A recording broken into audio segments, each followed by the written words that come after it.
നമസ്കാരം, എല്ലാ കൂട്ടുകാർക്കും കിസ് വേൾഡിൻ്റെ പുതിയൊരു വീഡിയോയിലേക്ക് സ്വാഗതം.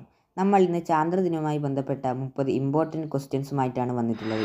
ഈ വീഡിയോയുടെ അവസാനം നമ്മളൊരു ബോണസ് ക്വസ്റ്റ്യൻ നിങ്ങൾക്കായി നൽകുന്നതാണ്. ഉത്തരം അറിയാവുന്ന കൂട്ടുകാർക്ക് ഉത്തരം കമൻറ്റ് ചെയ്യാവുന്നതാണ്. നമ്മളൊരു അടുത്ത വീഡിയോയിൽ ആദ്യം കമൻറ്റ് ചെയ്യുന്ന 5 പേരെ വിജയികളായി പ്രഖ്യാപിക്കുന്നതാണ്.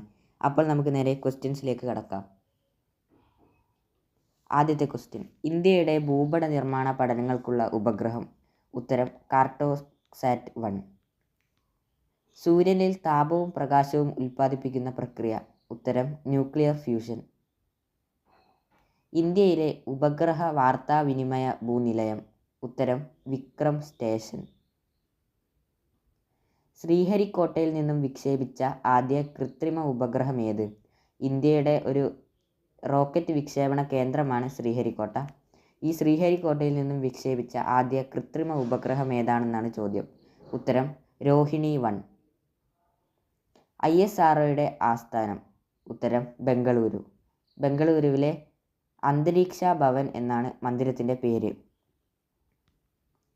ഇന്ത്യയിലെ ആദ്യത്തെ റോക്കറ്റ് വിക്ഷേപണ കേന്ദ്രം. ഉത്തരം തുമ്പ. തുമ്പ തിരുവനന്തപുരത്താണ് സ്ഥിതി ചെയ്യുന്നത്. ലോക ബഹിരാകാശ ശാസ്ത്രത്തിൻ്റെ പിതാവ് എന്നറിയപ്പെടുന്നത് ആര്? ഉത്തരം അലക്സാണ്ടർ സിയോൾസ്കി. സൂര്യനിൽ നിന്ന് ഒരു പ്രകാശകിരണം ഭൂമിയിലെത്താനെടുക്കുന്ന സമയം. ഉത്തരം 8.2 minute. First men on moon എന്ന കൃതിയുടെ കർത്താവ്. ഉത്തരം HG വെൽസ്. ഇന്ത്യ വിക്ഷേപിച്ച ഏറ്റവും ഭാരം കൂടിയ ഉപഗ്രഹം. ഇൻസാറ്റ് 4A. മംഗൾയാൻ വിക്ഷേപിച്ചതെന്ന്? ഉത്തരം 2013 നവംബർ 5.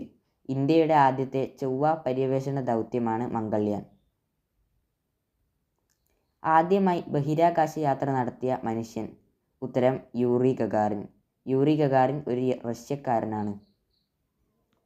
മനുഷ്യൻ ആദ്യമായി ചന്ദ്രനിൽ കാലുകുത്തിയ സമയത്ത് അമേരിക്കൻ പ്രസിഡന്റ് ആരായിരുന്നു?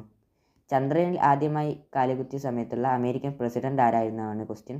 ഉത്തരം റിച്ചാർഡ് നിക്സൺ. ഇത് വളരെ ഇമ്പോർട്ടൻ്റ് ആയ ഒരു ക്വസ്റ്റ്യനാണ്. കാരണം ചന്ദ്രനിൽ ആദ്യമായി കാലുകുത്താൻ സഹായകമായ അപ്പോളോ 11 വാഹനം അമേരിക്കയുടെ നാസയുടേതാണ്. അതുകൊണ്ട് തന്നെ ഈ ക്വസ്റ്റ്യൻ ചോദിക്കാൻ വളരെ സാധ്യതയുള്ളതാണ്. ചന്ദ്രനിലെ ഏറ്റവും ആഴം കൂടിയ ഗർത്തം. ഉത്തരം ന്യൂട്ടൺ ഗർത്തം. ബഹിരാകാശത്ത് വെച്ച് മാരത്തൺ ഓട്ട മത്സരത്തിൽ പങ്കെടുത്ത വനിത. ഉത്തരം സുനിത വില്യംസ്. ഹാലിയുടെ വാൽനക്ഷത്രം അവസാനം പ്രത്യക്ഷപ്പെട്ട വർഷം. 1986. ചന്ദ്രനിൽ നിന്ന് പ്രകാശം ഭൂമിയിലെത്താനെടുക്കുന്ന സമയം. ഉത്തരം 1.3 സെക്കൻഡ്. എത്ര രാഷ്ട്രത്തലവന്മാർ ഒപ്പിട്ട ഫലകമാണ് ആദ്യ ചാന്ദ്രയാത്രികർ ചന്ദ്രനിൽ സ്ഥാപിച്ചത്?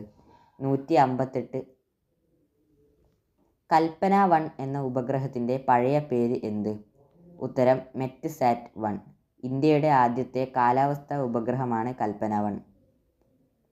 ബഹിരാകാശത്തെത്തിയ ആദ്യ ഇന്ത്യക്കാരൻ.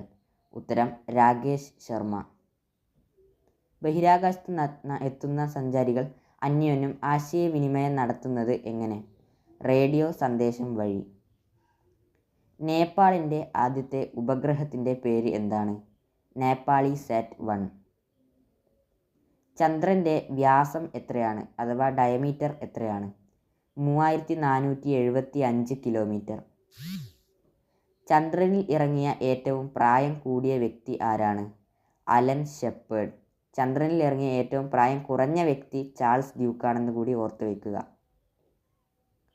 ചന്ദ്രനിൽ കാണപ്പെടുന്ന കറുത്ത പാടുകൾക്ക് പറയുന്ന പേര്. ഉത്തരം മരിയ.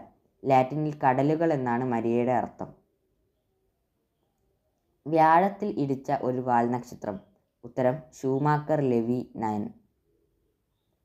ജ്യോതിശാസ്ത്ര പഠനത്തിന് മാത്രമായി രൂപകൽപ്പന ചെയ്ത ഇന്ത്യയുടെ ആദ്യത്തെ കൃത്രിമ ഉപഗ്രഹം ഏത്? ഉത്തരം ആസ്ട്രോസാറ്റ്. ചൊവ്വയിലെ അഗ്നിപർവ്വതങ്ങളിൽ ഏറ്റവും വലുത് ഏത്? ഉത്തരം ഒളിമ്പസ് മോൺസ്. നാസയുടെ പൂർണ്ണരൂപം എന്ത്? ഉത്തരം national aeronautics and space administration. ആദ്യ ഇന്ത്യൻ ബഹിരാകാശ യാത്രികൻ രാകേഷ് ശർമ്മ ബഹിരാകാശത്തെത്തിയ വാഹനം. Soyuz T11. അപ്പോൾ ഇതാണ് നമ്മുടെ ബോണസ് ക്വസ്റ്റ്യൻ. ഈ ക്വസ്റ്റ്യൻ്റെ ഉത്തരം അറിയാവുന്നവർ പെട്ടെന്ന് തന്നെ കമൻറ്റ് ബോക്സിൽ ഉത്തരം രേഖപ്പെടുത്തേണ്ടതാണ്. ആദ്യം രേഖപ്പെടുത്തുന്ന 5 പേരെ നമ്മൾ വിജയികളായി തിരഞ്ഞെടുക്കുന്നതാണ്.